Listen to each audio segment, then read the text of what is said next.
8 players here for today. Anything that's kind of standing out for you? No, I watched the last couple of hours last night on the live feed, and it was interesting because it's so long and they all sort of bunched up. So it's going to be a good battle today, I think. Yeah, it really could be anyone's game at this point, right? Yeah, I don't think you can write anybody off. So yeah, it's going to be interesting to see, and I'm enjoying watching. You know, it's helps keep you motivated, I think. It's always good to watch a bit of poker as well. Definitely, yeah.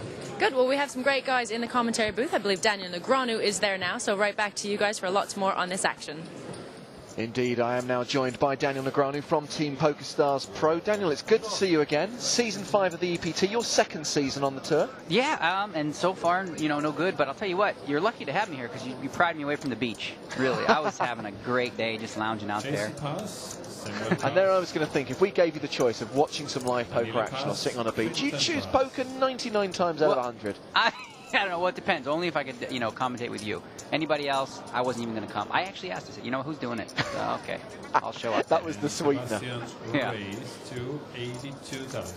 Now, you were standing over our shoulders watching that last hand. I mean, did you put Dren on King-Queen there? You know, it's really difficult to just come in cold and have a good read on the situation. I don't know a lot about these guys yet, so I really didn't have a read either way. I don't want to pretend I knew. Yeah, actually, you know what? I knew he hit King-Queen. Yeah, that's the ticket. Yeah. If in doubt, fake it. Yeah, exactly.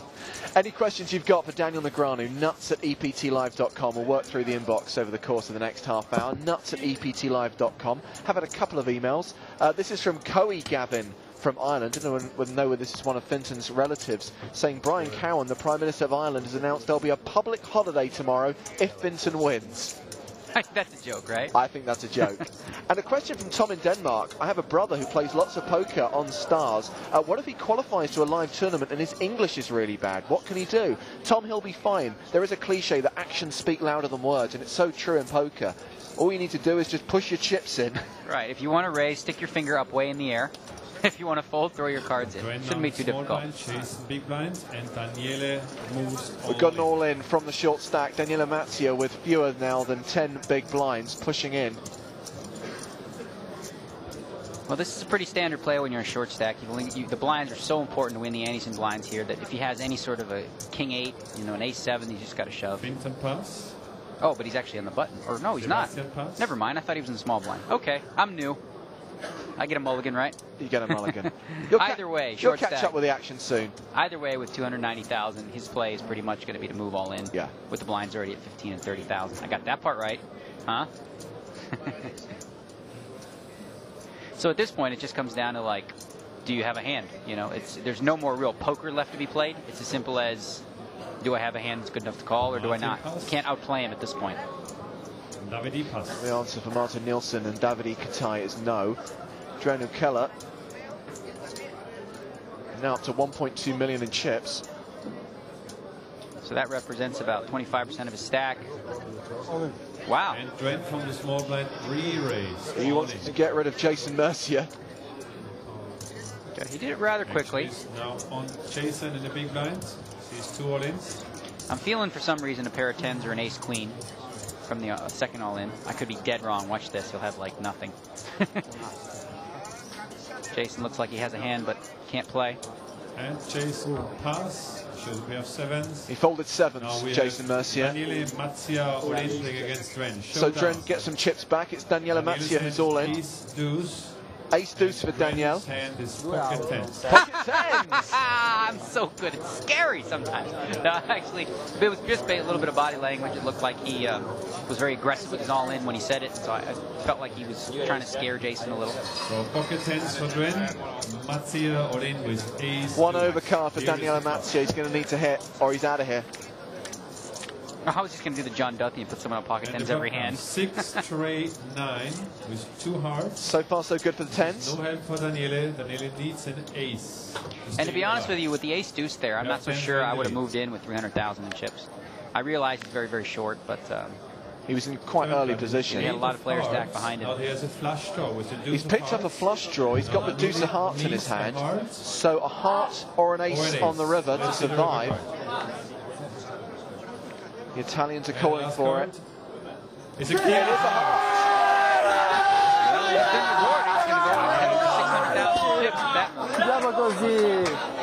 Horrible, horrible turn and river. for Dren and Keller. Well, something to be said, I guess, about being aggressive. Obviously, even with a hand as bad as ace-deuce, if you get called by tens, you're not completely dead. You're only about a 2-to-1 underdog. I'm getting the impression there, Daniel, that the Italians are happy. I think they were excited about that last card, yeah. But good call on the pair of tens there. I'll give you that one. Yeah, well, I said ace-queen or 10, so it's kind of like cheating. But those are kind of the same. When you put someone on a range of hands, sure, you often think ace-queen and 2 tens are very, very similar. They're in the same sort of group, if you will. Well, the question's already coming in for Daniel as Daniela Matzia stacks those chips. This is from Harry from Dortmund in Germany. He says, how did you start your poker career? How did you build your first bankroll?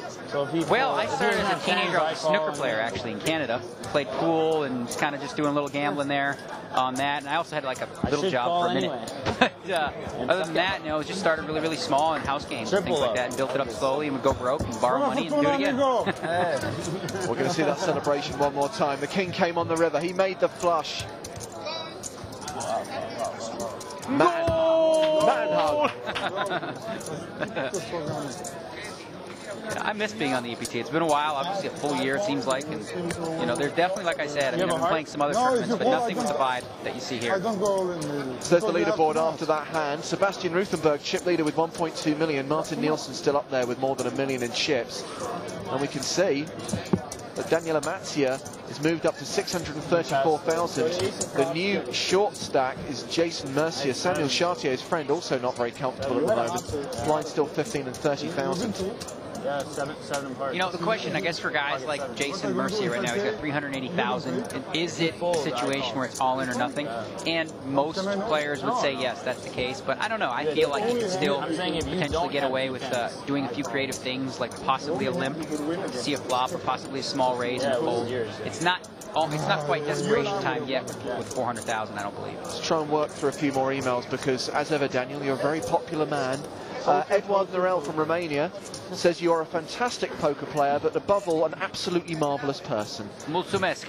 That means thank you. Will you be playing in the EPT in Budapest? I was just asked that question this morning, and as much as I'd love to make it to Budapest, because I was planning on going to Romania for a few days, actually, it's just not going to fit into my schedule. I'm committed to doing something on November 1st in Las Vegas. So, not this year, but I'd like to come next year for the Budapest event.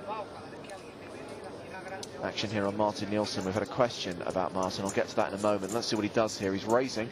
Remember, blue chips 10,000, yellows are 5,000. The reds. Yellows are 1,000, aren't they? No, yellows are 5. We've got new chips this season. Oh, see, someone just lied to me. The reds are 1,000. I'm going to have to get used to that. Let me know who they are, and I'll have their wrists slapped with a ruler. I would definitely have to get used to that. Generally, when we play events, the reds are 5s and yellows are 1, but whatever. I'll get my head around it. They do have the numbers written on them, if you're at the table. That helps. It doesn't help so much from here, but... So Martin Nielsen taking that one uncontested. A question about Martin, and I know that you were saying, Daniel, that you haven't yet got a read on many of these players at the final table, but Niels wants to know what you think of Martin and what you think of Danish players in general. Well, I can't say too much, obviously, about Martin since that's the first hand I've ever seen him play in my entire life. But in Danish players in general, there's a lot of good ones, and they don't all necessarily go to the school of Gus Hansen. A lot of them do. A very aggressive pre-flop and flop style, a little more careful after that. But definitely, I would say, the majority of Scandinavian players are not afraid to take risks, and they understand that in order to get big chips in tournaments, sometimes that gambling approach can do you real well. And whenever you're here, we always get questions about other sports outside of poker. Tom in Worcester in England says, how's the golf going? Have you played much recently? Well, since I've been here, no. I didn't bring my clubs, and my golf coach told me to work on perfect push-ups. So I'm doing push-ups to try to hit the ball farther, but no golf until I get back to Las Vegas. Yeah, I'm like the weakest guy ever. I can't even do one properly. I have to do them on my knees. The perfect push-up, though. Have you seen that thing? Where your arms twist as you go down? It's like they're insanely hard, even for strong people. Davide race. Davide Katai raising this one. Davide, of course, finishing 11th in this event last year, taking a World Series bracelet this summer. Race to 95,000. Got 2 players at our final table who won World Series bracelets in 2008. Who's the other one? Sebastian Ruthenberg. Oh, wow. Ruthenberg won the 7-card stud high-low event, beating Chris Ferguson heads up. It was the pot limit hold'em event that Davide won. And I think he's won this hand. I think everyone's folded. I think he'll Rake it in.